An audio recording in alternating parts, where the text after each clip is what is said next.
Magandang hapon po. Ayun. Good afternoon. Ngayon pong araw na ito ng Wednesday na, kabilis ng araw, bilis po ng panahon, September 16. Aba, kita mo naman kabilis. Sino bang may birthday ngayon? Parang birthday yata ni Irene Marcos. Tama ba? Kasi nung Sunday ay birthday ni Bongbong Marcos. Nung September 11, birthday ni the former President Marcos. Magkakasunod ng birthday ng mga yan kung di ako nagkakamali. Anyway, hindi pa rin ako sure. Pero maliban doon, ay yung aming kasama rito. Aba, nabanggit na natin kanina. Si Angel Pastor. Birthday niyan ngayong araw. Okay? Good afternoon, Luzon, Visayas at Mindanao. Kumusta na po kayo? Lalo tigit sa ating mga kababayan dito po sa Metro Manila. At syempre, ang ating pong mga kababayan sa ibayong dagat, hindi natin pwedeng kakalimutan yan ang mga OFW. Lalo na po yung tinutulungan ko ng mga overseas Filipino workers na biktima nang hindi ko maintindihan kung bakit biktima sila dyan sa Syria. Na hanggang ngayon po hindi pa sila nakakauwi, na dapat ipauwiin. Human trafficking, bakit ba nagkaroon ng ganyan dyan? Ay nagkaroon ng gera dyan Ay mamaya po tatalakayin ko yan. Huwag kayong bibitaw mga OFW. Kasi garapala na ho itong nangyayari dyan Parang balita ko nagtatawa pa raw. Parang pinagtatawanan lang daw ho ng mga staff ng ambasador. At saka ng ambasador itong ating tinatalakay tungkol dito. Sa kabila ng 52 buhay. 52 mga OFW ang naghihirap dyan sa Syria na hindi matulungan ng ambasador. Human trafficking victim yan bakit isinusubo sa mga employer na hindi naman makatao ko ang trato sa kanilang pang-araw-araw? Dapat to umuwi. Meron na nagtangka magpakamatay. Meron pong tumakas na dun ho sa pansamantalang pinaglalagyan sa kanila. Ewan ko ba kung bakit nangyayari yan. Walang konsensya yung ambasador. Walang awa. Kaya Secretary Locsin, imposible namang hindi mo alam itong nangyayaring ito. Matagal na hong tinatalakay ito sa iba-ibang radyo, iba-ibang television station. At kahit sa social media. Natutulog sa pansitan si Secretary Locsin. Dati ka pa naman broadcaster. Alam mo kung anong trabaho ng media na kapag may tinatalakay na ganito, totoo ito. Sensitibo yan. Sukatan sa Sunshine Radio. Aksyon na, hindi puro kwento. Alang kwenta. Kumusta na po kayo at sa ating lahat? Katulad ng sinabi ko, marami ho mga sinusukat-sukat tayo rito, marami mga balita. Kabilang po sa mga pinag-uusapan ngayon ay kung papaano tayo laban dito sa COVID-19. Until now po ay problema pa ito. Ingat-ingat lang po kayo. Huwag nating ibaliwala kasi buhay ang nakataya rito. At yun po mga nasa mga public transport at saka kung saan lugar dyan. Huwag na kayong pasaway. Kailangan mag-imiwas. Buhay ang nakataya. Just imagine, 269,000 na yata ang biktima Pilipino. 4,000 mahigit yata yung namatay. Kung ilan ba yung namatay? Kung ilan? Anyway. Sana ho matapos na ito. 6 na buwan na tayo kahapon pa. Nag-umpisa ang lockdown noong March 15. Ngayon po ay September 16. So kahapon ang eksaktong 6 months. Sa iba nating mga tatalakayin at balitang pinag-uusapan, ito naman hong pumutok na balita kahapon at ngayon pinag-uusapan kanina pa, ito naman hong pagbabawal na ilabas yung Statement of Asset and Liabilities, or SALN, ng mga government official. Meron hong kautusan ng Office of the Ombudsman na hindi daw ho ganun kadali. May paghihigpit silang ginawa. Hindi daw pwedeng ilabas ng ganun-ganun lang. Naloko na. At sa Korte Suprema, ganun din. Nireject ng Korte Suprema. Okay? Yun pong hiling ni Solicitor General Jose Calida at saka ni Attorney Larry Gadon na ilabas yung SALN nitong si Justice Leonen. Naku, kakaiba Kaya ngayong umaga tuloy hapon, sana tayo umaga, ay suki natin ito ng araw pa ngayon, muli natin kausapin. Ito po yung importante. Presidente po ito ng Integrated Bar of the Philippines, IBP. Ibig sabihin, lehitimong samahan ng mga abogado sa bansa. Ang ating kakausapin, ito hindi na bago. Si Attorney Domingo Cayosa ay nasa ating linya na. Attorney, kahit na alam kong katatapos lang ang pananghalian, iisturbihin muna namin kayo. Attorney, muli si Mike Abi po ito sa DCIR. Good afternoon po. Good afternoon, Mike, at magandang hapon mo sa nakikinig sa inyong Thank you. Thank you, Attorney. Attorney, ano bang tingin ng IBP dito ho sa latest report na ito na meron pong kautusan ng Office of the Ombudsman na tila, actually, hindi lang paghihigpit, talagang mahigpit. Hindi daw ganun kadali ngayon na makuha natin ang mga SALN, yung Statement of Asset and Liabilities. At pati yung Supreme Court, tila ganun din ang nangyari, na hindi rin ilabas yung mga salin ng ating mga Associate Justice. Di ba nasa ating batas ito na parang mandatory na ito ay dapat ilabas? Bakit pa makakaroon ng salin kung hindi naman ilalagay sa publiko o hindi malalaman ng publiko? Anong tingin dito ng IBP at saka ikaw, attorney, bilang isang lawyer? Ano nga po?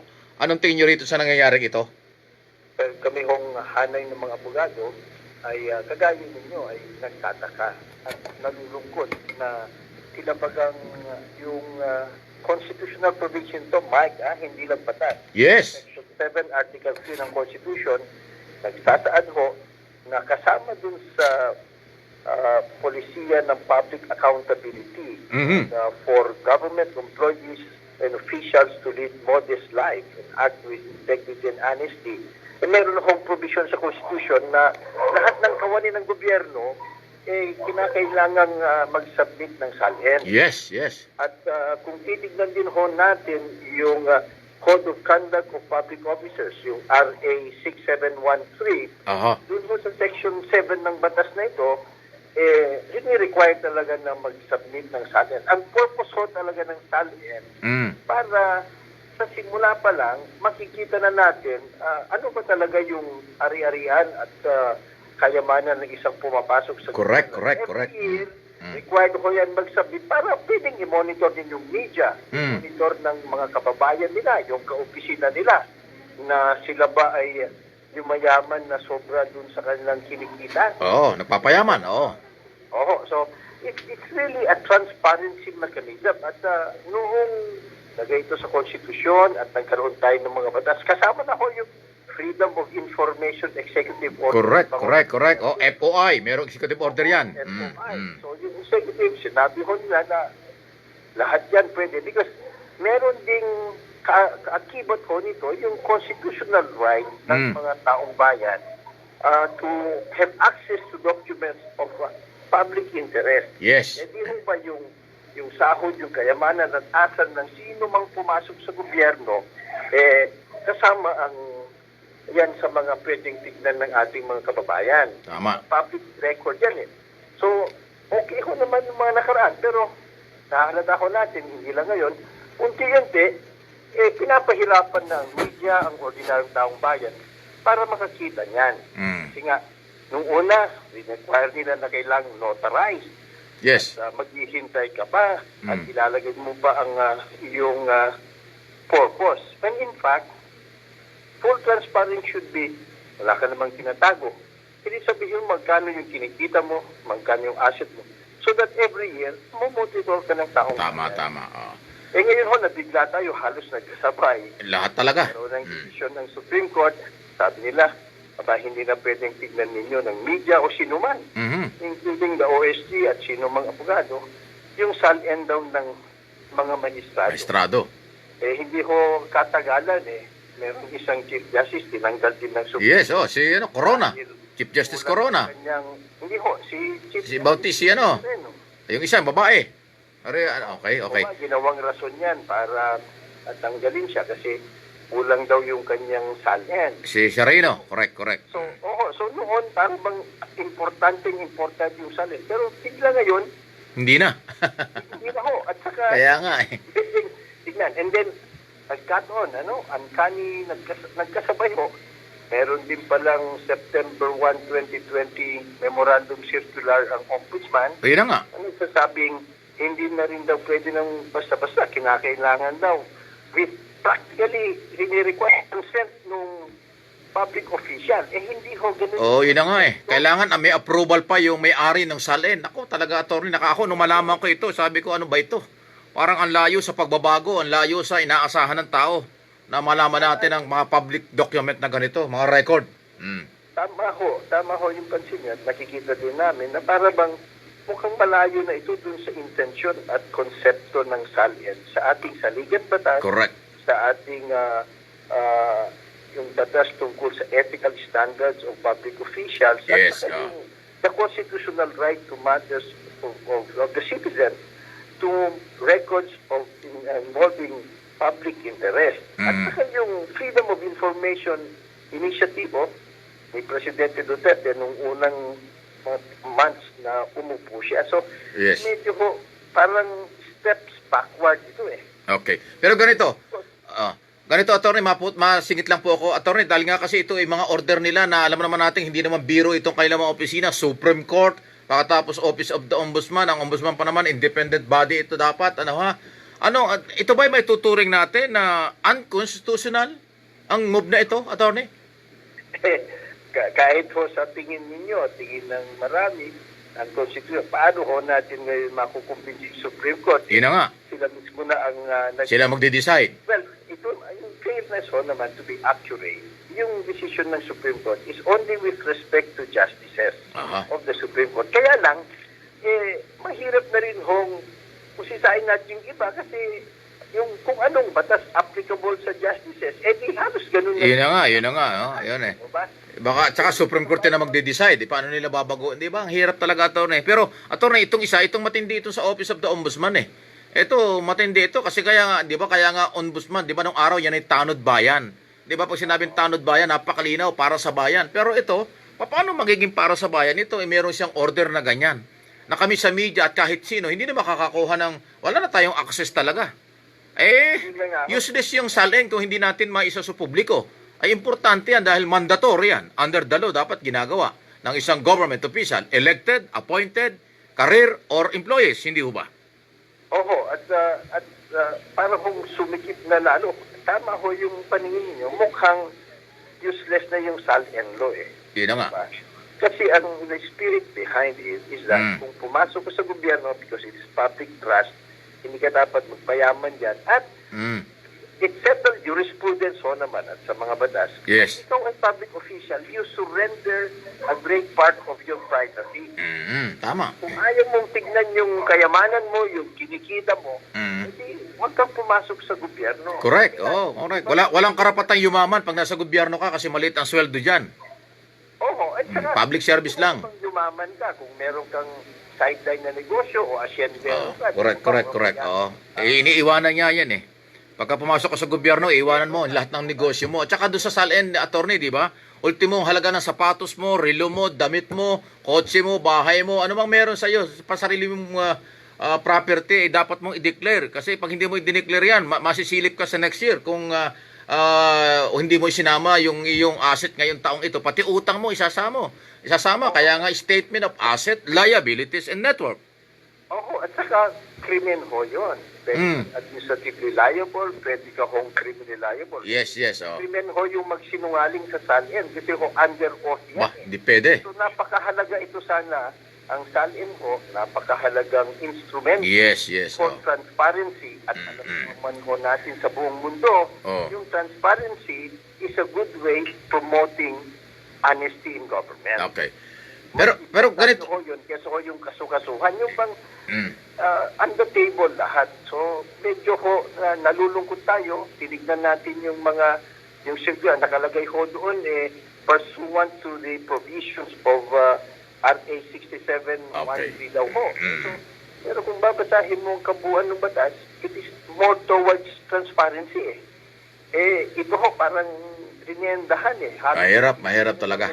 So, ano pang silbi ng SALN? Na nga eh. Pero ganito, attorney, alam mo, ito hindi naman ito gusto, para lang maintindihan, baka akala ng mga tao, may sumasakay na issue rito, paninira sa Pangulo, paninira sa gobyerno. Hindi wala pong kinalaman ng Executive Department dito. Ito pong Ombudsman, independent yan na opisina. Yung Judicial, siyempre Supreme Court, kaya walang kinalaman ng Malacanang dito sa isyong ito. Katunayan, si Pangulong Duterte nga, siya nagpalabas ng executive order para doon sa FOI, tama ba? Freedom of para mailabas nga itong mga dokumentong ito noon pa. So itong nangyayaring ito hindi ito maganda Ano po ang legal na paraan para ito'y mabago itong ginagawa nilang ito? Kayo diyan sa IBP, kayo ba'y merong personality na magpetisyon kung saan mang gagawin ito sa legal na paraan, or ang Malacanang, ano ang pwedeng magawa ng Malacanang dito sa kabila nga po na independent po ito mga opisinang naglabas nito, ang policing ito, attorney? Well, ganito ho, ang presidente ho naman ang chief executive officer at siya ang pinakamalawak at pinakamaraming empleyado ng gobyerno. Yes. Executive branch. So, mag-issue pa rin siya ng circular na As far as the executive department is concerned, i-publish yan, ilagay nyo sa internet. Talagang papalakpak tayo doon. Aha. Kasi po, tama ko sabi niya, independent ho naman yung ombudsman. So, hindi naman niya pwedeng diktahan yung Yes. Oh, presidente. alam ko yan. Yung presidente, hindi rin niya pwedeng diktahan ang ombudsman. But I think, ganun din ho sa Supreme Court. Iba ho yan. Lalo na yon. Biglang nagbago yung paningin ng Supreme Court. Nung una, malaking issue yung salin. Ngayon, hindi na. Hindi mo na pwedeng tignan. So, of course, Yun na. to understand saan nanggagaling ang mga institusyon nito. Kaya nga ako binabasa natin. Nag-iisip nga ako kami na to respectfully request ano ho yung para maintindihan ng mga abogado anong ibig sabihin to, saan to nanggagaling. Correct. And hopefully, eventually, may mga media kagaya ho ninyo, Oo. because that's a very relevant source of information. Yes. Natulong kayong bantayan ang mga namumuno at empleyado ng ating gobyerno at magamit ng pera ng kaban ng bayan, baka ho, magtulungan tayo para... Correct. Oh. Well, ito yung aking ginagawa nga. Mula nang malaman ko ito, sabi ko hindi tama ito. Ay, pasensyahan talaga kahit na magkakaibigan pa o kung ano mang meron.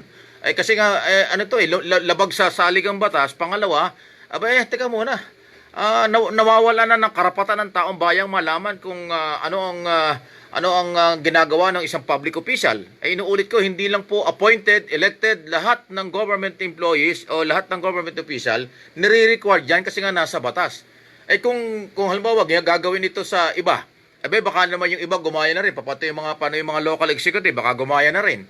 Ay di ba ano nang mangyayari sa atin kung halimbawa hindi ko naman sinasabi, magpatuloy ang korupsyon, nakawan sa pera ng bayan. Hindi na natin malalaman ngayon kung sino-sino itong mga ito nagpapayaman sa kapangyarihan. Ayan ang napakasamang dating. Nabaliwala yung salin, nababaliwala na rin ang saligang batas. Attorney, something wrong. Hindi pwede ito. Ano po?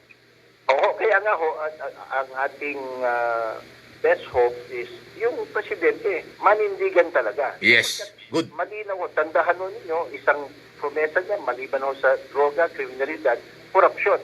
Sa ating personal na paningin nga ho, kung korupsyon ang inuna niya, tapos na sana ng kriminalidad at saka droga medyo nahuli yung korupsyon. So it's not yet too... Hindi pa naman huli. Meron pa tayong 1 year and 9 months. Pwede pa ito. Magpakita ko siya ng political will.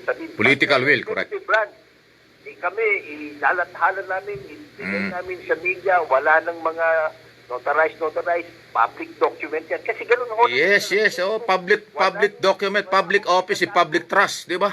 Public office, di ba? Lahat, public official is public trust. So lahat, paano tayo magtitiwala kung yung dokumentong importante itinatago? Tama ho. Grabe to. Of course, may mutual respect sa Ombudsman, Supreme Court kasi independent mga yan. Pero malaking kahangaan ho ang maaani ng ating presidente kung maninindigan siya dito. Kasi ho yung kung may matandaan ho dito, yung Senado naman, Congressman, House of Representatives, sila din ho, naglabas noon, nauna pa sila, mas stricto. Yes. Ewan ko, sa side ng Senado, Kongreso, mukhang wala pa silang mga reaction tungkol dito, pero dapat dito, kung matino kang government official, gusto mong at kumikilala ka sa ating saligang batas, dapat talaga tayo ay mag-ingay dito. Dapat talaga huwag tayong papayag ng ganito. Masamang president ito. Masamang halimbawa ito. Attorney, hindi ba? Oo, maganda ho sana na makita nila. Of course, siguro yung ibang mambabatas, may reaction dito. Kaya lang, mahirap po natin asahan din yung kabuuan ng legislative kasi nauna ho sila nagigpit Hindi, pero timing ito, attorney, maputol kita sandali. Timing ito kasi merong budget hearing, budget deliberation. Lahat ng opisina ng gobyerno, executive, at judicial ay sasalang, independent office, sasalang yan before Congress and Senate dahil sa budget. Ito na yung pagkakataon ng Kongreso na kanilang tanungin ito. Kasi hindi talaga maganda ito kung sa mga matitinong Pilipino nakakaintindi ng batas, hindi talaga tayo papayag dito. Kasi nga nagkakatake pa. Yung maaaring yun ang dahilan. Kasi pagpapahirap ito ng, alam mo, napakahirap nga ng kumuha ng dokumento sa gobyerno na simpleng dokumento Ay yung salin hindi simple yan. Importante yung salin. Oo, at saka yung salin ho naman, wala namang state secret yan. Aha. Kasi personal data lang. Kung nagsasabi ka ng katotohanan, kahit ho saan, kahit ho sa Plaza Miranda, kahit anong media, ibigay mo kasi wala ka namang tinatago. Correct. That's the whole spirit behind this. Na, ako ho, empleyado ng gobyerno, opisyal, itong aking kinikita, itong ari-ari. Bantayan niyo ho ako. Yes, dapat voluntaryong ginagawa yan eh. Hindi na kailangan. Dapat kung matino ka, malinis kang opisyal, aminin mo na kaagad, nabantayan mo ako at hindi ako gagawa ng kalokohan pag binapansin kayo. Sabihin niyo sa akin, di ba dapat ganon? Ayan. Maganda ho na konsana ng presidente na ipakita Yan, may pag-asa tayo.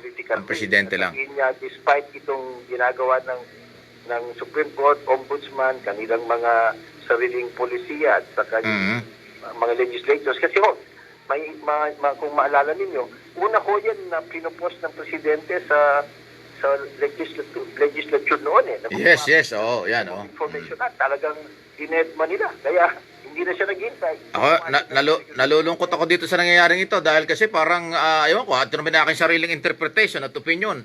Aba, ito mga opisinang gumagawa ng ganito, parang hindi yata kakampi ng gobyerno ito. Ayaw yata na mga ito ng pagbabago. Ibang klaseng pagbabago ang gusto nila. Pasintabi na sa kanila, pero masama eh. Walang explanation, walang kung basta gusto nilang gagawin na lang. Aba, may batas tayo, kailangan na sundin yan. Di ba? Mga justices pa naman yan. Di ba, Atty.? Well, sa mga susunod na araw, siguro ho ay magsasalita sila, ipaliwanag ang kanilang pagbabago sa polisiya. Pero maganda ho na kayo sa media, nagtatanong, kami... Yes, talaga hindi namin titigilan ito, Atty. Oo. Trabaho namin ito, trabaho ko ito. Sayang naman yung ating nalalaman sa mga ganitong, sa magandang takbo ng gobyerno under the law kung hindi naman natin gagamitin, di ba, sa tamang pamamaraan. Attorney, salamat po at nadinig namin kayo, nadinig ng taong bayan na itong inyong posisyong ito ay pakikinabangan natin. At ito ang kailangan, rule of law at higit sa lahat, no one is above the law. Yan ang importante. Ano po? Tama ho kayo. At, maraming salamat. Mabuhay po tayong lahat. Mabuhay po kayo. Thank you. Mga kaibigan, si Attorney Domingo Cayosa, po ang presidente ng Integrated Bar of the Philippines. Yan po yung lehitimong samahan ng mga abogado dito po sa Pilipinas. Sila ho'y nagulat din, nagtataka rin. Unconstitutional yan. Sa totoo lang. Sukatan sa Sunshine Radio. Nakakalungkot lang kung yung mismong ating ilang mga maestrado ng Supreme Court, pasintabi na sa kanila at saka yung ombudsman, ang mga abogado yan, mga justice, retired justices nga yung retired justice nga yung ating ombudsman Martires, pagkatapos ganito ang nangyayari, bakit? Bakit nyo papahirapan ng taong bayang maghanap ng dokumento? Ayan pong Statement of Asset and Liabilities, yan ay public document. Mahalaga po yung nalalaman natin kung yung sino mang government official, kung ito po ay nagpapayaman o hindi. Kasi doon sa salin, obligasyon po ninyong i-declare ang inyong mga asset at saka utang, property, lahat-lahat yan. Mula sa sapatos, relo, damit, bahay, kotse, at saka luho ng buhay, lahat kailangan mo i-declare doon. Para malaman natin kung nababagay doon sa inyong income. Kasi ang pinag-usapan dito, maliit ang sweldo sa gobyerno, ay bakit napakayaman mo? O kung i-declare mo yan sa SALN, yan ang magiging basya kung bakit ka, tatanungin ka kung bakit ka nagpayaman. Pag hindi mo naman i-declare sa SALN, pwedeng kumpiskahin ng gobyerno ang ari-arian mo. Dahil ibig sabihin, hindi para sa'yo yan. Illegal yan. Di ba? Kaya yung sa SALN, napakahalaga nito. Baka hindi alam ng iba. Wow. Kaso pinagbabawalan na na hindi naman totally bawal, kung hindi, napakahirap po, pinahirapan nila, tayong lahat, paano natin makukuha ito? Isipin mo, kailangan daw, meron pang clearance mula doon sa may-ari ng SALN bago ilabas. Teka muna. Kung ayaw na magbigay ng clearance, hindi natin makukuha, ganon?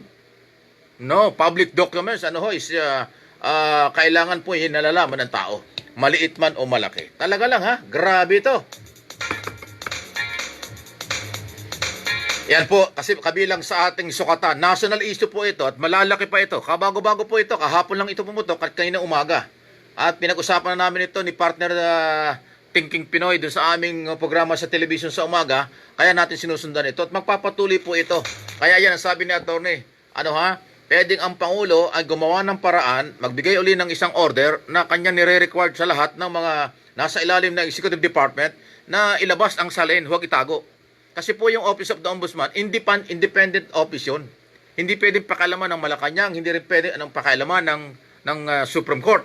Ay lalo naman yung Supreme Court, kasama po yan doon sa tatlong ahensya ng gobyerno. Ano ba yung 3 branches of government? Executive Department, Office of the President, Legislator, pag sinabing Legislator, mga senador at congressman. Pag sinabing Judicial Body, mula sa higher court down to lower court. Yung mga RTC, MTC, at kung ano pang mga korte sa ating bansa. Pero ito hong independent body, ombudsman, at saka po yung isang ahensya ng gobyerno, ang Supreme Court, ay nagkaganyan. By the way, para baka maligaw kayo, yun pong sa issue ng Office of the Justice, mangyari ho, meron pumutok na balita na meron daw wala daw salin na ipinail si Justice Yonen. Okay? So, ginawa nitong Solicitor General at saka ni Attorney Larry Gadon ay sumulat at humihingi ng official na record ng salin ni Justice Lionel. Ngayon po'y sumagot na hindi na daw pwede. Bawal nga daw. May binago nila ang sistema na hindi ganoon dapat ilabas kaagad ang mga salin. Naloko na. Para namang masyado namang may conflict of interest doon. Siya yung hinihinga ng salin, siya yung subject for investigation tungkol sa hindi pagpapail ng salin umano. Pagkatapos siya rin ang nagsabi na hindi ko pwedeng ilabas ito. Ito yung policy namin. Bawal ilabas yan. Naloko na. Pag hindi ka nakalburo ito sa mga taong ito, iwan ko ba?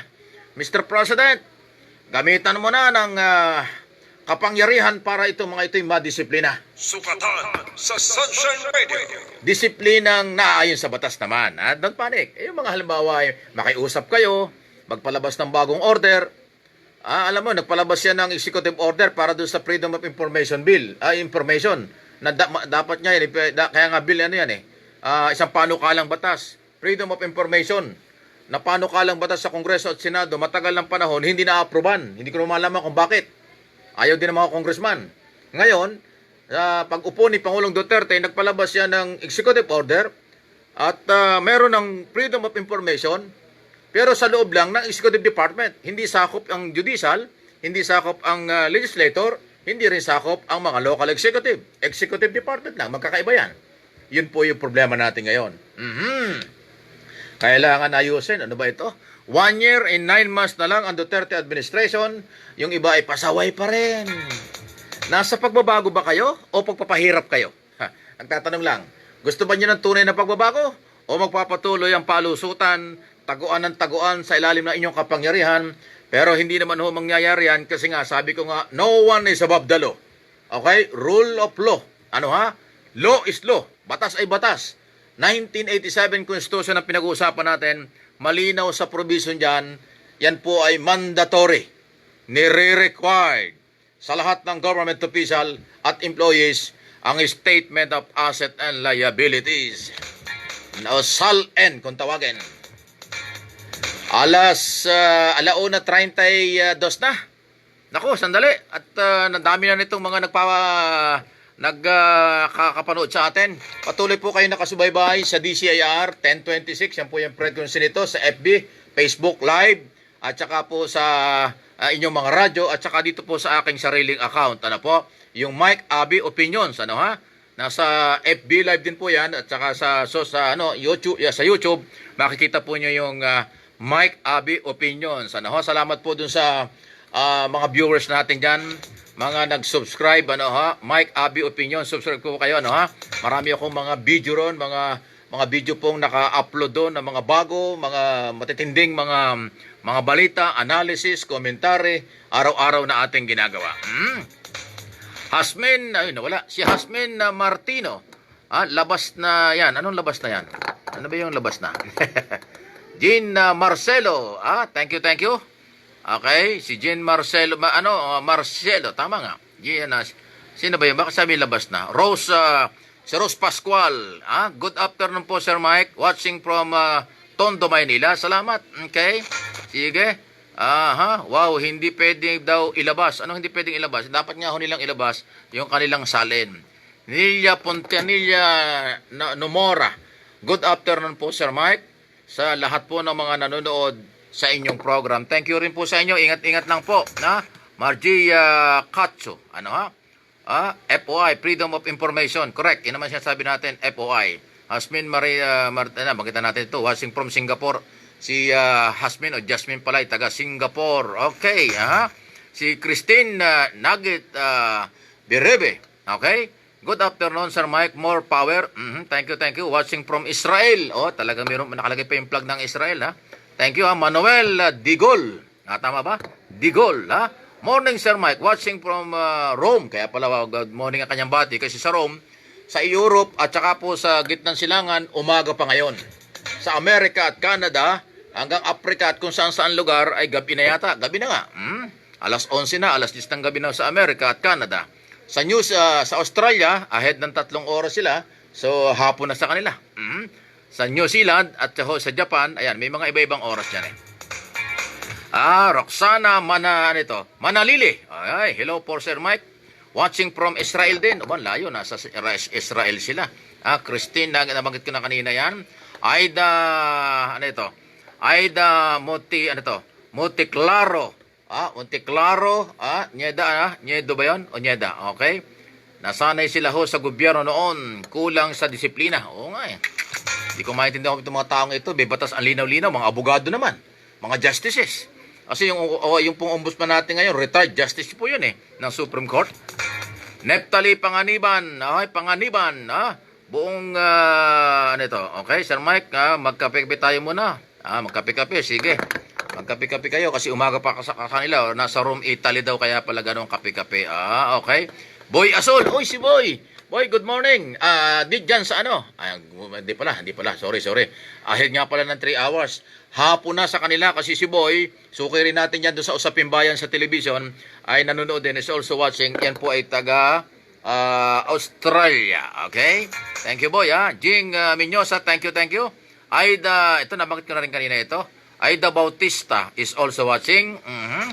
Tina, Ripolisa. Tama ba yan? Ripolisa. Ay, hello po, Sir Mike. Mike, watching from Canada. Okay. I love your show. Thank you po. God bless you. Thank you rin ho. Thank you sa inyo. Salamat po kahit na gabi na. Diyan sa Canada, gising na gising pa kayo. Inyo pa rin pong lingkod si Mike Abi po ito sa Sukatan. Programang sinusukat natin ang mga nangyayari sa ating kapaligiran. Sukatan sa Sunshine Radio. Kanina pong umaga sa telebisyon, nakausap ko si Undersecretary, yung spokesman ng Department of Justice, at sinasabi niya, huwag kayong magpanik masyado. Hindi pa tapos ang investigasyon, pauna pa lang yung kanilang ginawa na kinasuhan po si Morales at iba pang opisyal ng PhilHealth. Si Duque at iba pang mga dapat makakasuhan, hindi pa sigurado, at dahil hindi pa tapos ang investigasyon, posible na makakasuhan din po sa mga susunod na araw basta makakita ng ebidensya. Ang Kongreso naman o ang Senado nagpalabas na rin ang kailang report na kinakasuhan si Duque at iba pang opisyal ng PhilHealth. Ang Kongreso po, ngayong araw na ito at hanggang bukas, ay mukhang pinag-aaralan pa ng Technical Working Group kung sino-sino ang pwedeng kasuhan. Pero initially, sa akin pong pakipag-ugnayan sa aking mga kaibigang congressman dyan, Congressman Mike Defensor at saka Remulla, definitely sasama nila si Secretary Roque as Chairman of the Board na hindi pwedeng palusot na wala siyang kinalaman. Command responsibility, ikaw ang Chairman of the Board, daming kurakot dyan, daming kalokohan sa PhilHealth, nawala ang pera ng OFW, nawala ang pera ng mga Pilipino, member at saka regular member at saka voluntary. Sasabihin mo, wala kang kinalaman. Palusot yan, Duque. Ang kapal naman ng... Natawa yung dalawang partner ko rito. Nabitin ba kayo? Nabitin? Talaga, kapakapalan eh. Ako, nainis ako sa mga kapalang muka. Ginagawa ni Pangulong Duterte ang lahat para sa pagbabago. Gusto ng ating Pangulo na ang pagbabago ay maramdaman ng mga Pilipino. 1 taon at 1 year, 9 months na lang. Yung iba talaga makakapal pa. Makapal na ang bulsa, makapal pa ang kung ano mang meron sa kanila. Iselen Lambao Idago, okay? Ilan to? Labonete Idago, is also watching. Taga saan ka, no? Hindi mo nabanggit kung saan. Banggitin mo kung taga. Yung po mga nanonood sa atin na kayo, banggitin ninyo, Opelia Cruz. Sige, sir. Pagsabihan mo sila, pero ingat. Sige, kaya wala, dapat lang. Thank you, Opel Cruz, thank you dyan. Okay? Hazel Domingo is also watching. Taga saan po sila? Si D ng sa Syria, ganon din. Nanonood din sila.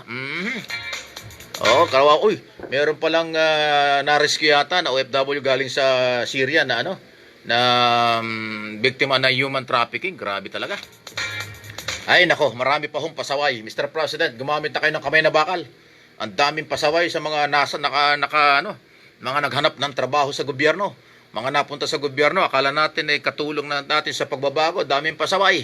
Ang daming nagpapayaman lang, ang daming pumuporma lang. pero hindi naman nagagawa yung kailan dapat gawin. Sir Mike, good PM po. Idol, idol ko po kayo. Idol ko din kayo. Idol mo, Antipolo. From Antipolo, hindi sinabi kung sino yung idol. Idol daw tayo, pero idol ko rin kayo. Salamat. Basta nandyan po kayo, tayo po ay sama-sama, di ba? Milido Mara. Okay? Milido Mara. Hi, Sir Mike. Yeah. I'm watching from Quezon City. Okay? More power. Thank you po. Thank you. Delia Rizabal. Good afternoon, Sir Mike. Good afternoon din po. Ningning Medrano Balba. Balba. Is also watching. Kumusta na? Taga Mabini, Batangas. Kumusta na yung mayor natin dyan? Kumusta na yung mayor? Merci Gumabaw. Okay? Good afternoon. Good PM, Sir Mike. Mike Abi, kompleto. Take care. God bless you. Thank you. Always. Ganon din po sa inyo. Lucy Duran. Okay? Good afternoon, Sir Mike. Watching from Hong Kong. Ayan. Kumusta yung mga taga Hong Kong? Kanina banggit ko na ito, Mas marunong pa yata kayo kaysa mga nasa sa gobyerno, sir. Sabi ni Opel Cruz. Aba, hindi naman tayo nagmamarunong. Basta akin lang pinaninindigan yung aking paniniwala, basta naaayon sa ating mga batas. Leia Lee Alcantara. Good PM, Sir Mike. Take care. Thank you. Okay, ingat lang po kayo. Watching from Hong Kong. Ayan, sige. Yung iba hindi ko nakita, matambis kasing umakyat hindi ko napansin yung ibang mga pangalan. Makikita rin natin yan mamaya. Roxana Manalili, nabanggit natin yan. Okay, Margie, nabanggit na rin natin yan. Linda, okay, thank you po sa inyo. Doon sa patuloy po nagsubaybay. Okay, dyan lang po kayo. At ikabilang sa ating mga balita, Chona Negose. Okay, good afternoon po, Sir Mike. Watching from Nagoya, Japan. Ayun, kaya pala nagano na apelyido, para yung pala taga-Japan. Idol, sige, banatan mo yung mga... hindi naman binabanatan. Actually, hindi nahubanat. Constructive naman ito. Alam ko namang mga professional yung mga justices natin at mga nasa sa gobyerno. Alam nilang ginagawa natin. Na basta naaayon sa batas, ayan ang ating paglalaban. Kung hindi nila alam o nakalimutan ng batas, inire-remind lang natin sila. Pero kung sinasadya nilang kalimutan o baluktutin ng batas, ay hindi pwede yan. No one is above the law. Sukatan sa Sunshine Radio.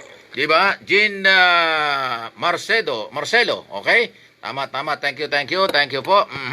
Ingat din. Angelina Macho. Okay?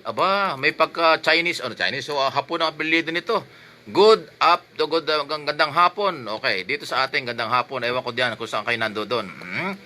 Very well said, Sir Mike. Watching from Israel. Thank you, Roxana.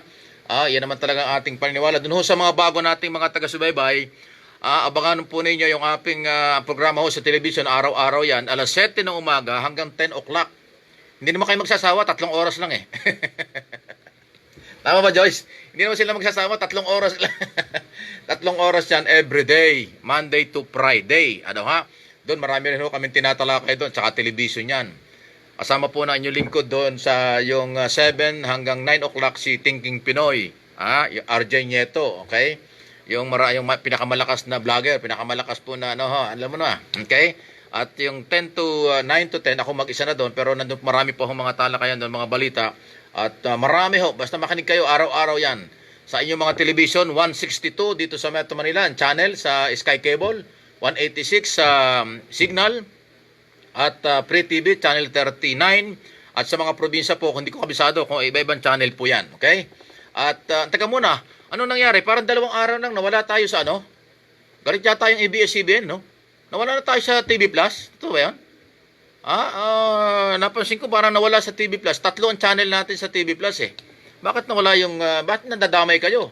Kayo lang ang pinasara, hindi kami kasama doon. Sukatan sa Sunshine Radio. Kayo yung nasara dahil wala kayong prangkisa at wala kayong lisensya. Hindi kami kasama doon. Bakit nawala yung channel namin dyan?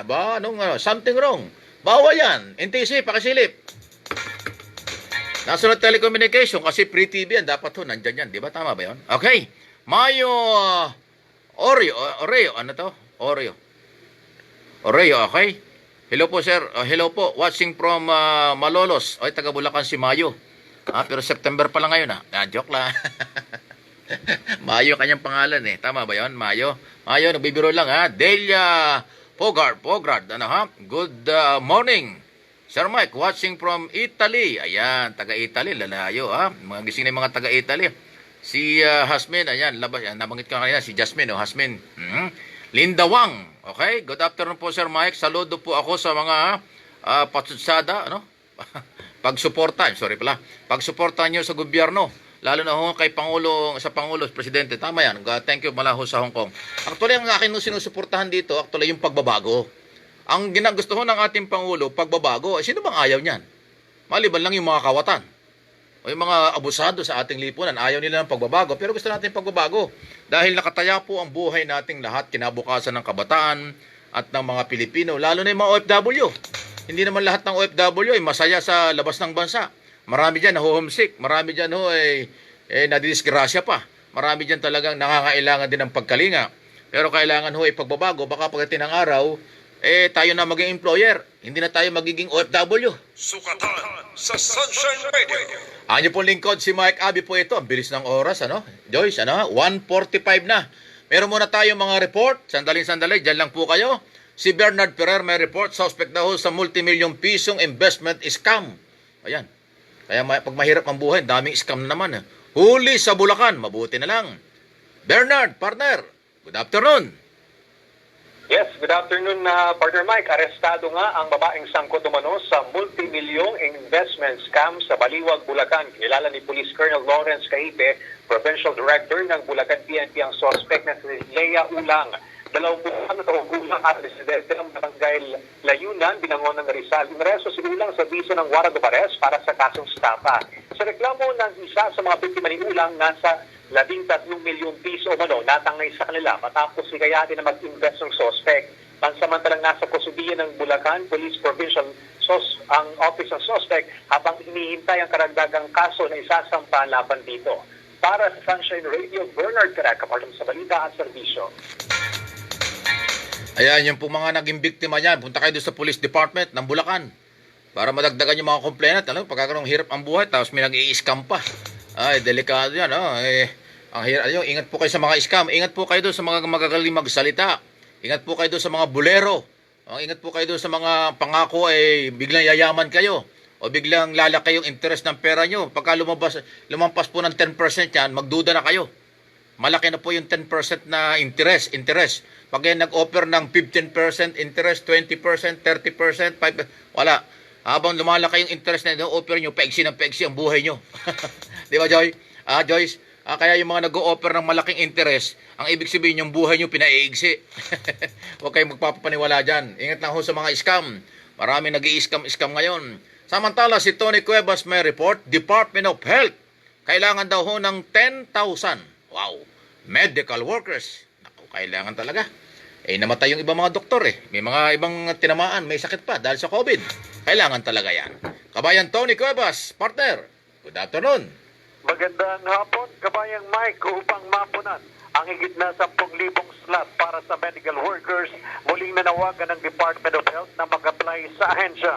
Sa kasalukuyan, nasa 8,056 na slots pa lamang ang napupunan sa 10,673 unang inialok noong Abril. Marami sa mga natanggap ay mga nurses na nasa 2,701.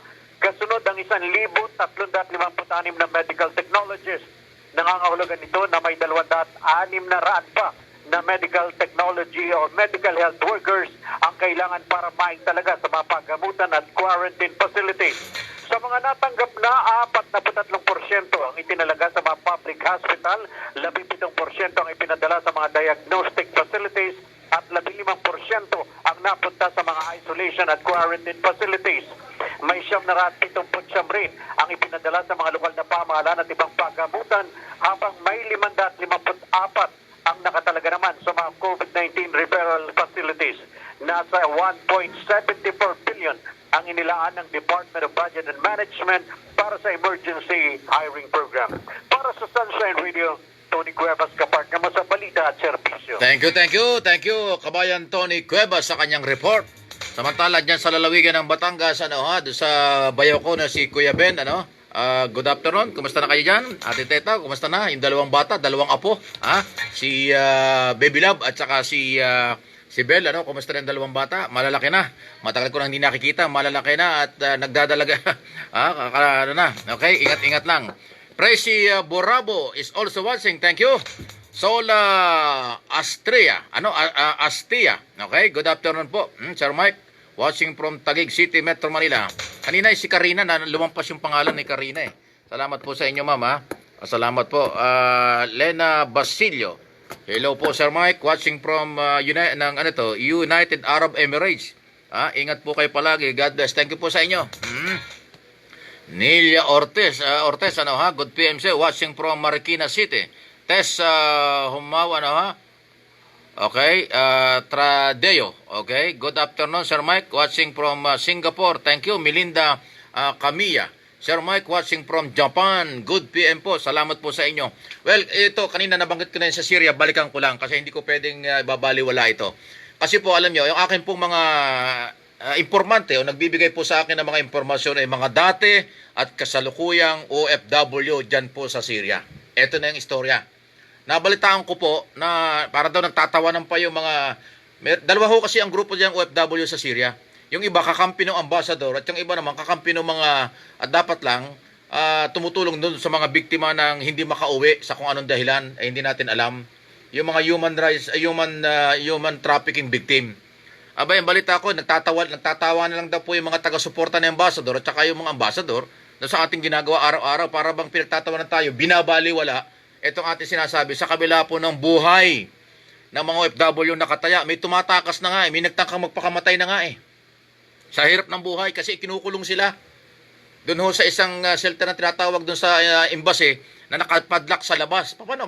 Kaya nga iba tumatakas ng hirap na hirap ang buhay. Dahil meron pong sindikato dyan eh. Merong di umano sindikato. Ibinebenta ng mga taga-embassy sa iba-ibang employer yung mga Pilipinong mga biktima ng human trafficking sa hindi naman makataong pagtrato at saka husweldo. So may kumikita rito.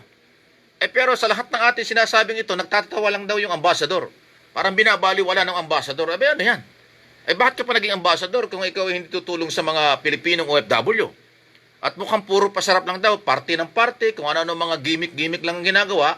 At yung mga kaibigan at kaalyadong OFW, sila nagpapakasaya. Yung ibang mga hirap na gustong umuwi ng matagal ng panahon, hindi matulungan. Walang kakwenta-kwentang ambassador pagkaganyan. Ay ang trabaho ng ambassador, uulitin ko yung sinasabi ko nung araw pa. Nasa batas po yan ng Department of Foreign Affairs at ang ating mga ambassador, yan po ang tumutulong at dapat tumulong sa lahat ng Pilipino sa abroad. Nasa batas yan. Walang ibang gagawin ng ambassador at DFA kung hindi bigyan ng priority ng lahat ng Pilipino, illegal o legal. Kapag ka may problema, tutulong kayo, hindi ba? Pero hindi po nila ginagawa. Maria Nita Borja, good morning from Italy, okay? Abi Grace Asilo, good afternoon po Sir Mike, watching from Japan, Okay, taga-Japan. Nang Helena, nabanggit ko na kanina ito. Bakit kaya super lakas ni Duque kay Pangulong Duterte? Hindi ko rin alam. Dami nang nananawagan na ito mag-resign. Ayaw naman tanggapin ng Pangulo. Ayaw papag-resignin. Ayaw pa eh. Ako, ang aking advice nga, kung gusto mo talaga Secretary Duque talagang umalis, mag-file ka ng irrevocable resignation. Kasi po ang irrevocable resignation, wala ka na makakapigil. Dahil ang ibig sabihin niyan, Mr. President, ayaw ko na. So, sinong pipilit sa'yo? Yun ho kasi mga regular na ipapile mong resignation, ay subject pa yan for approval o re-reviewin. So, huwag mo nang pahipayagan pa ang Pangulong mag-review at pag-aralan yung resignation. Irrevocable para finish ka agad kung meron ka pang delikadesa. Karina, Sagaw Knit King. Agree ako dyan sa iyo, Sir Mike. Sobra talagang makapal ang muka. Pauwi na siya sa pauwi na sa Pangasinan. Kilala ko yan. Ayaw ko na magitin ng pangalan. Kapal daw ng mukha mo. Sekretary, Doke, kapal daw ng mukha mo. Ayaw ko sana magitin ng pangalan mo eh. Pero sabi niya, kapal ang mukha mo eh. Ano gagawin? Sila may sabi niyan. Hubito Alejo. Okay? Dapat lang ho na parusahan niyan si... Ayan na naman. Uy, mali pa yung spelling. Taga Hawaii. Hubito, thank you ha. Mga taga Hawaii, nakita mo, mga OFW, mga kababayan natin sa abroad. Kasi alam mo itong mga OFW, kaya ho, ito hindi natin masising magagalit. Sila biktima ng mga fake receipt. Di ba doon sa investigasyon sa Kongreso, lumabas, na yung palang binabayaran ng mga OFW, sa matagal ng panahon, fake pala yung resibong ibinigay sa kanila. hindi nakakarating sa PhilHealth. Non-remittance. Di ba ini-expose yan ni Mr. Kin Sarmento? Yung dating opisyal ng PhilHealth na nakausap ko doon sa television nung last week pa. Napeke. Akala ng OFW bayad sila. Akala ng OFW iniremit ang kailang ibinayad. Hindi po. Fake ang resibong ibinigay sa inyo. Yan ang malaking problema. At malaking pera po yung nawala at nakuha sa inyo, hindi naman na-remit. Kaya galit yung OFW. Hindi naman lahat. Kaya lang sinasabi ko ito, hindi para kayo magalit. Sinasabi ko lang kasi yan ang totoo mula kay Mr. Sarmento na aming na-interview. Jomar Bautista, good morning, Sir Mike. Watching from Barcelona, Spain yan. Etris Dancil, okay. Hello po, Sir Mike, watching from Germany. Uy, taga Germany, ano ba yung spelling ng pangalan niya? Labo ng isa, Grave, ayun, nawala tuloy. Dinar Abdul, hi Sir Mike. Okay, thank you. Watching from Riyadh, Saudi Arabia. Okay, mga naglalabasan ng mga OFW. Gising na sila, umaga-umaga na eh. Kasi sa Middle East po at saka sa Europe ay umaga na ngayon. Victor Gabatan. Okay? Sir Idol talaga, bitayin ang mga magnanakaw sa pera. Bitayin, wala ho tayong bitay law eh. Wala po tayong death penalty, kaya wala pang bitay. Ang pinakamataas na batas, plunder law. Kulong habang tinatrial, pag napatunayan, kulong pa rin. Okay? Elvira Gamutan. Tama ba? Stay safe, sir. Watching from, Bayugan City. Saan ba yung Bayugan? Sorry, hindi ko alam Ba si Ate Teta, nakamonitor din. Hello, Mike. Thank you. Ate, ingat-ingat lang kayo sa Batangas. Ayun, Mercedes. Uy, taga Bulacan ito. Good afternoon, good day. Thank you ho. Thank you ho sa Mercedes family dyan po sa Bulacan. Ingat lang po kayo. Thank you. Okay. Sige. Okay. Kami. Sige. Okay, thank you. Nakamonitor nga dyan. Sina Kuya Ben, Kuya Angel, Kuya Ate Henny, Ate okay, ingat mga bata. Si Baby Love at saka si Bel. Kumusta na ba yung mga bata? May pasok pa yata. Thank you. Elena Evangelista. Kapispisan. Okay. Charity Perocho. Ang bilis kasi. Tali Gabel. Yan, di ko na mabasa tuloy mga message. Ang bilis tumakbo. Ang bilis nitong umakyat eh. Mga opisaliso ng mga magnanakaw dapat ng sunugin. Grabe yun naman. Wala hong batas na para sunugin. Plunder lang po ang pinakamataas. Walang bitay. Wala pa. Relax lang kayo. Wala pang bitay. Wala pang kasong bitay. Walang bibitayin. Nelson Olivar. Okay, thank you. Sige, ingat lang. Lito Tantan. Okay? Ingat lang sa lahat. Sino itong ito? Vilma Ballesteros, good PM. Po, Sir Mike. Thank you. Arsenio, ano itong isa? Yakit natin. Yung isa, minsan mabilis, minsan mabagal. Arsenio Baganian. Uy. Joke lang. Yung apelyido nila. Watching from Jeddah. Thanks, Sir Mike, sa mga impormasyon. Basta dyan lang po kayo. Araw-araw po itong programang Sukatan dito po sa DCIR, 1:00 hanggang 2:00 ng hapon. Sukatan sa Sunshine Radio. Pero lagi ko pinaplug din po yung Usaping Bayan, 7:00 hanggang 10:00 ng umaga. Sa television, hook up din dito sa radyo, nasa social media ating binabasa rito. Okay? Sige. Thank you. Ingat lang ho. Sino ba ito? Lucy Dog Akeo. Okay? Good morning po from Germany. Okay? Thank you mga taga Germany. Ingat lang po kayo. Good morning. Sa mga taga Germany. Okay? At sa mga taga Gitnang Silangan. Merlin Soriano.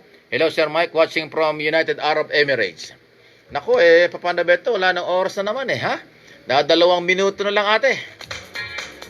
2 minuto na lang. Maliwanag po yung sinabi na attorney ng Integrated Bar of the Philippines, Domingo Cayoso. Na talagang labag sa batas po yung pagbabawal na pagharap, paglalabas ng mga dokumento. Public document. Importante yan. Public office is public trust. Kaya paano magtitiwala tayo kung yung dokumento itinatago? Silen Nance, di ba Silen? Hi Sir Mike. Hi Sir, good job. Okay. Noemi Hatore. Ayan, watching from Japan. Kaya pala apelyido Hatore. Okay? Japan. Good PM po. Ayan, kasi hapon na sa kanila. Ahead ng 1 hour sa Japan. Kaya sa atin mag-2 na, sa kanila 3 na halos. Diba? Diba Lloyd Repalda, Makasinag pala. Makasinag. Hi, Idol. Okay? Idol talaga. Salamat po sa inyo at updated po sa news. Okay, dyan. Lagi po lagi po kami nanonood sa Usaping Bayan. At so, tanggap. Okay, sa lahat. Thank you. Usaping Bayan ho sa umaga yon 7 to 10. Dito naman ho, Sukatan. At salamat din ho sa inyong patuloy ho na pagsubaybay dyan po sa Mike Abe Opinion sa Facebook at saka YouTube. Ayan ha. Nasa YouTube din ho yan, Mike Abe Opinion. Huwag nyo kalimutan po yung opinions. Pagka Mike Abe lang yung minsan ibang channel lang mapupuntahan, maliligaw kayo. Doon po sa aking Facebook account at YouTube account na yan, nakikita niyo na napakarami mga videos. In-upload na mga videos na mga importanteng issue dito po sa ating bayan, mga national at malaking mga balita kung ano nangyayari sa ating gobyerno, ginagawa ng ating Pangulo para sa bayan, ginagawa ng mga pasaway, na hindi naman natin hindi palalampasin niya, kundi sinasaway din natin sila. Nandun po yon. Mike Abe Opinions, nandun po yan sa YouTube, Facebook account. Okay. Sukatan sa Sunshine Radio. Subscribe lang ho para updated po kayo at malaman nyo yung mga nangyayari dito sa ating bansa. Ang Helena Lantano, okay? Good morning, Sir Mike, from Iceland, malayo, sa Europe galing yun, Tama. Lourdes Tolentino. Uy, ang bilis naman nawala ni Lourdes. Okay. Tessie Osman. Okay, thank you. Nabanggit niya. Karomi Isla. Nakahabol pa si Karomi. Papaalis na ako. Magpapaalam na tayo sana Karomi Isla. Nasa Europe yan Di ba? Nasa sa Spain din yata. Tama. Andro Karag. Okay. Idol, salamat. Salamat daw. Pagiging boses ng sambayan ng Pilipino. Okay. Saludo po kami. Sige. Thank you. Hindi po. Basta trabaho lang. Freddy Ray. Ano ba yan? Perdi o Freddy? Ang bilis Malaya Masa. Malaya ka rin. Mario Villanueva. Thank you po sa inyong lahat. Din Ortel. Okay. Gloria Kaliga. Ano ito? Okay. Ano ba yan? Okay. Okay. Kagiwa. Kaligaw. Okay. Sige. Gloria. Tama yan. Malaya Masa. Nabanggit ko na rin. Thank you. Okay. Hello po sir. Lagi po kaming nanonood. Salamat po sa inyong patuloy na pagtitiwala.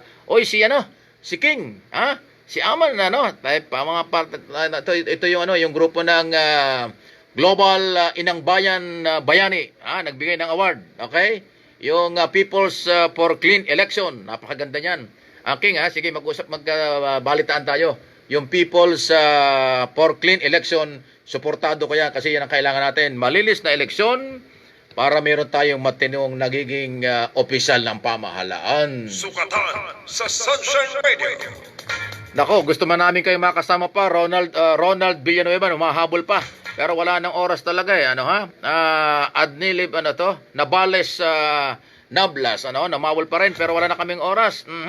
Thank you. At nababasa ko naman yun. Pagkatapos nito, tuloy-tuloy pa rin Marami pa rin pong mga nandyan kahit na off na tayo, tuloy-tuloy pa rin yan. Kasi nga live po itong ating broadcast dito sa DCIR, Facebook, at saka dito sa Facebook Live ng Mike Abe Opinion. Boy Asol, may pahabol pa. As usual, watching from Australia. Okay, thank you. Si Boy hindi nagsasawa. Na listener natin ito sa umaga sa television ay ngayon sa radyo ay nandito pa rin. Thank you Joe Ani, thank you rin. Is also watching Kintoy Maribel Deñas. Magandang umaga po from Dubai. Magandang tanghali diyan sa Pinas. Idol Mike. So wala na tayong oras tayo. Joyce, wala nang oras. Thank you. Mga partner at mga reporter naghatid ng mga balita, interview sa likod ng mga balita dito po sa Sukatan. At sa ngalan po ng aming station manager, si Admar Bilando. Sa ngalan po ng aming presidente, si Sir Marlon Narcete, si Mr. MR. Ayan At siyempre ang aming chairman at CEO, Pastor Apollo Siki Buloy. Thank you sir, thank you Pastor. Ang inyo pong lingkod, si Mike Abe po ito. Wala na tayong oras. Babay na muna sa ating lahat. Bukas ulit. 1:00 hanggang 2:00. Araw-araw po live dito po sa DCAR. Antabayanan, Action Line. Susunod na. Sumainyo ang Sukatan sa Sunshine Radio. Maraming salamat sa inyong pagsubaybay.